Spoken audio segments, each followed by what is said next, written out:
Judicial officer bound to obey circulars orders issued by High Court. Madras HC upholds compulsory retirement of district judge. The Madras High Court recently upheld the compulsory retirement of a district judge, noting that the Administrative Committee of the High Court had assessed the materials and concluded that his continued service was not in the public interest. The bench of Justice R. Subramanian and Justice G. Arul Murugan noted that unless the material relied on by the Administrative Committee is shown to be irrelevant, tainted or with malice, the court could not interfere with the same. The High Court has formulated its own procedure in matters of compulsory retirement, and the Administrative Committee, consisting of 7 senior judges of this court, assessed the materials available and have come to the conclusion that continuance of the petitioner will not be in public interest, unless it is shown that such material was totally irrelevant or that the decision is tainted in malice, which is not the case of the petitioner. The decision cannot be interfered with, the court said. The court was hearing a petition by S. Gunasekar, a former district judge who joined the service at entry level in April 2018. Gunasekar was placed under suspension in 8 April 2020 and sought for voluntary retirement on the same day. Since the process of initiation of departmental inquiry was underway, his request was rejected. A charge memo was issued and his written statement of defense along with a preliminary objection was also filed. Since Gunasekar completed 58 years of age, the case was taken up for review as per the direction of the Supreme Court in All India Judges Association and others versus Union of India and others, where the Administrative Committee reviewed the case and resolved not to continue his service till 60 years. Thus, the Administrative Committee decided to compulsorily retire Gunasekar. This resolution was approved by the full court and the government issued an order compulsorily retiring him. Gunasekar contended charges were framed against him on the grounds that the assets were disproportionate to his income and that he had failed to inform the same to High Court. He submitted that explanation to Rule 7 of the Tamil Nadu Government Servants Conduct Rules 1973 does not require an employee to notify acquisition or disposal of immovable property by members of the family. He thus argued that the circular of the Registrar, Administration, of the High Court requiring judicial officers to inform acquisition of immovable property runs counter to the rules and cannot prevail over the rules.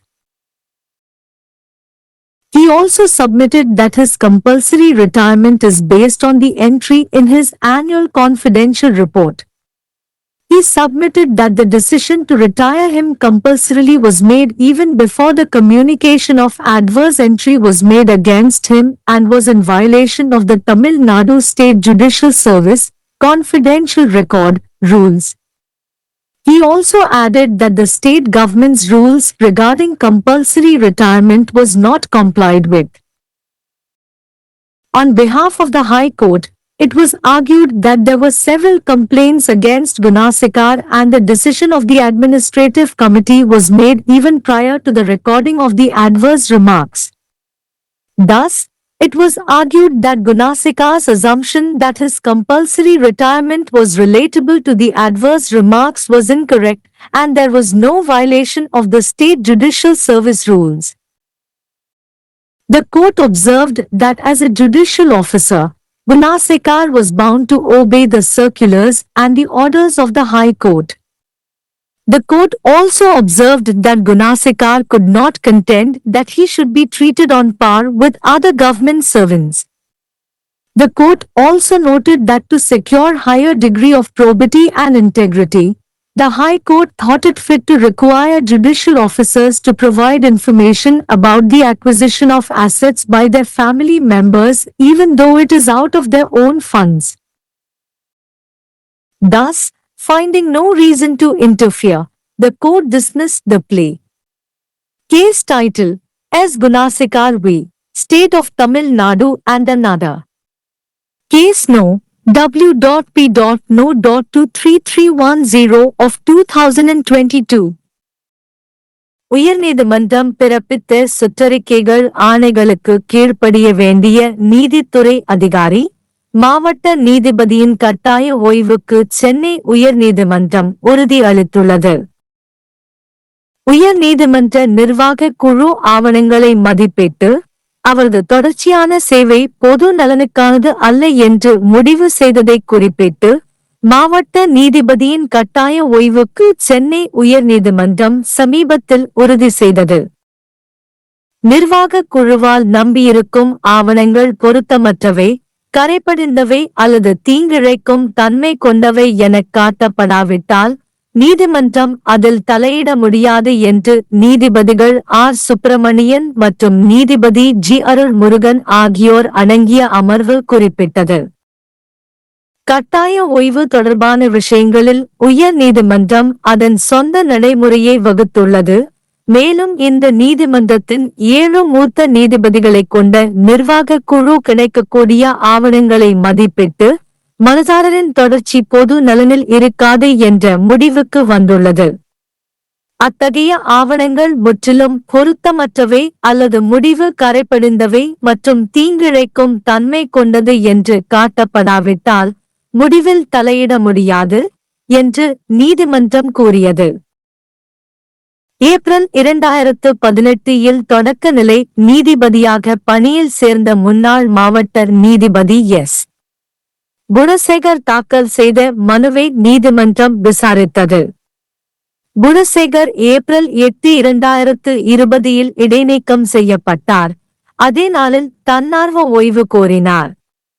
துறை ரீதியான விசாரணையை தொடங்குவதற்கான செயல்முறை நடந்து கொண்டிருந்ததால் அவரது கோரிக்கை நிராகரிக்கப்பட்டது. குற்றப்பத்திரிகை வெளியிடப்பட்டது. மேலும் அவரது எழுத்துப்பூர்வ தற்காப்பு அறிக்கையும் ஆரம்ப ஆட்சேபனையும் தாக்கல் செய்யப்பட்டது. குணசேகர் 58 வயதை நிறைவு செய்ததால் உச்சநீதிமன்றத்தின் உத்தரவின்படி அகில இந்திய நீதிபதிகள் சங்கம் மற்றும் பிறர் எதிர் இந்திய யூனியன் மற்றும் பிறர் வழக்கில் வழக்கு மறுஆய்வுக்கு எடுத்துக் கொள்ளப்பட்டது. அங்கு நிர்வாக குழு வழக்கை மறுஆய்வு செய்து 60 ஆண்டுகள் வரை அவரது பணியில் தொடர வேண்டாம் என்று முடிவு செய்தது. இதனால் நிர்வாக குழு குணசேகரை கட்டாயமாக ஓய்வு பெற முடிவு செய்தது. இந்த தீர்மானத்தை முழு நீதிமன்றமும் அங்கீகரித்தது.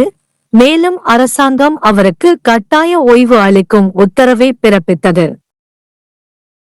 குணசேகர் தனது வருமானத்திற்கு ஏற்றவாறு சொத்துக்கள் அதிகமாக இருந்ததாகவும் அதை உயர் நீதிமன்றத்திற்கு தெரிவிக்க தவறியதாகவும் கூறி அவர் மீது குற்றச்சாட்டுகள் சுமத்தப்பட்டதாக குணசேகர் வாதிட்டார். தமிழ்நாடு அரசு ஊழியர் நடத்தை விதிகள் 1973 இன் விதி 7க்கான விளக்கம்: ஒரு ஊழியர் அசையா சொத்தை குடும்ப உறுப்பினர்களால் கையகப்படுத்துதல் அல்லது அகற்றுதல் குறித்து அறிவிக்க வேண்டிய அவசியமில்லை என்று அவர் வாதிட்டார். எனவே உயர் நீதிமன்றத்தின் பதிவாளர் நிர்வாகம் அசையா சொத்தை கையகப்படுத்துவது குறித்து நீதித்துறை அதிகாரிகள் தெரிவிக்க வேண்டும் என்ற சுற்றறிக்கை விதிகளுக்கு எதிரானது என்றும் விதிகளை மீற முடியாது என்றும் அவர் வாதிட்டார்.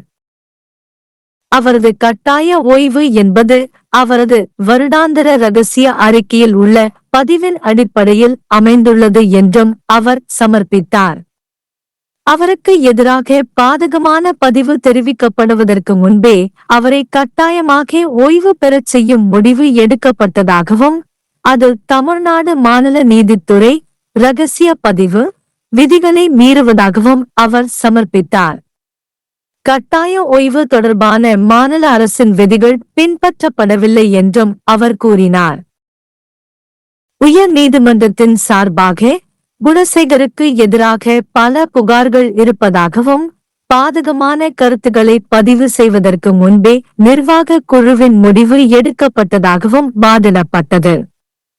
எனவே குணசேகரின் கட்டாய ஓய்வு பாதகமான கருத்துக்களுடன் தொடர்புடையது என்ற அவரது அனுமானம் தவறானது என்றும் மாநில நீதித்துறை சேவை விதிகளை மீறவில்லை என்றும் வாதிடப்பட்டது. ஒரு நீதித்துறை அதிகாரியாக குணசேகர் உயர் நீதிமன்றத்தின் சுற்றறிக்கைகள் மற்றும் உத்தரவுகளுக்கு கீழ்ப்படிய வேண்டிய கட்டாயத்தில் உள்ளார் என்றும் நீதிமன்றம் குறிப்பிட்டது. மற்ற அரசு ஊழியர்களுடன் இணையாக நடத்தப்பட வேண்டும் என்று குணசேகர் வாதிட முடியாது என்றும் நீதிமன்றம் குறிப்பிட்டது. அதிக அளவிலான நேர்மை மற்றும் நேர்மையை பெற நீதித்துறை அதிகாரிகள் தங்கள் குடும்ப உறுப்பினர்கள் தங்கள் சொந்த நிதியில் இருந்து சொத்துக்களை வாங்கியது பற்றிய தகவல்களை வழங்க வேண்டும் என்று உயர் நீதிமன்றம் கருதியது என்றும் நீதிமன்றம் குறிப்பிட்டது. எனவே தலையிட எந்த காரணமும் இல்லை என்று கூறி நீதிமன்றம் மனுவை தள்ளுபடி செய்தது. வழக்கு தலைப்பு: எஸ். குணசேகர் எதிர் தமிழ்நாடு மாநிலம் மற்றும் இன்னொன்று.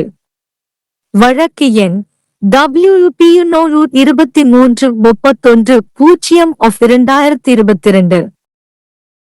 न्यायिक अधिकारी उच्च न्यायालय द्वारा जारी परिपत्रों आदेशों का पालन करने के लिए बाध्य हैं।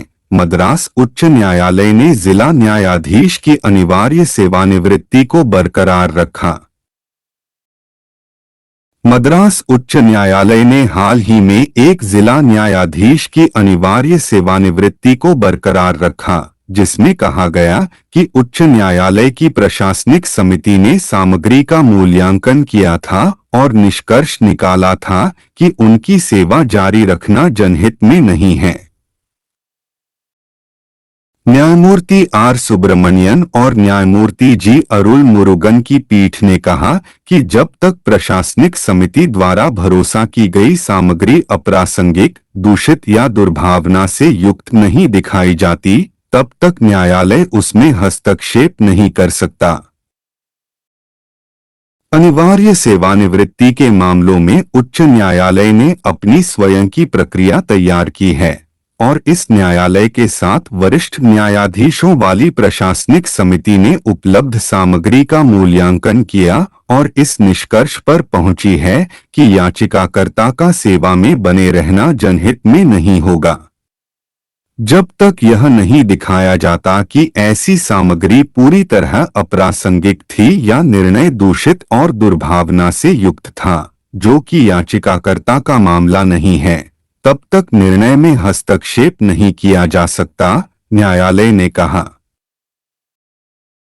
न्यायालय पूर्व जिला न्यायाधीश एस. गुनासेकर की याचिका पर सुनवाई कर रहा था, जो अप्रैल 2018 में प्रवेश स्तर पर सेवा में शामिल हुए थे। गुनासेकर को 8 अप्रैल 2020 को निलंबित कर दिया गया था और उन्होंने उसी दिन स्वैच्छिक सेवानिवृत्ति की मांग की थी। चूंकि विभागीय जांच शुरू करने की प्रक्रिया चल रही थी, इसलिए उनके अनुरोध को अस्वीकार कर दिया गया। एक आरोप ज्ञापन जारी किया गया और प्रारंभिक आपत्ति के साथ उनके बचाव का लिखित बयान भी दायर किया गया। चूंकि गुनासेकर ने 58 वर्ष की आयु पूरी कर ली थी, इसलिए मामले को अखिल भारतीय न्यायाधीश संघ और अन्य बनाम भारत संघ और अन्य में सर्वोच्च न्यायालय के निर्देशानुसार समीक्षा के लिए लिया गया था, जहां प्रशासनिक समिति ने मामले की समीक्षा की और 60 वर्ष तक उनकी सेवा जारी न रखने का संकल्प लिया। इस प्रकार प्रशासनिक समिति ने गुनासेकर को अनिवार्य रूप से सेवानिवृत्त करने का निर्णय लिया। इस प्रस्ताव को पूर्ण न्यायालय ने मंजूरी दे दी और सरकार ने उन्हें अनिवार्य रूप से सेवानिवृत्त करने का आदेश जारी किया।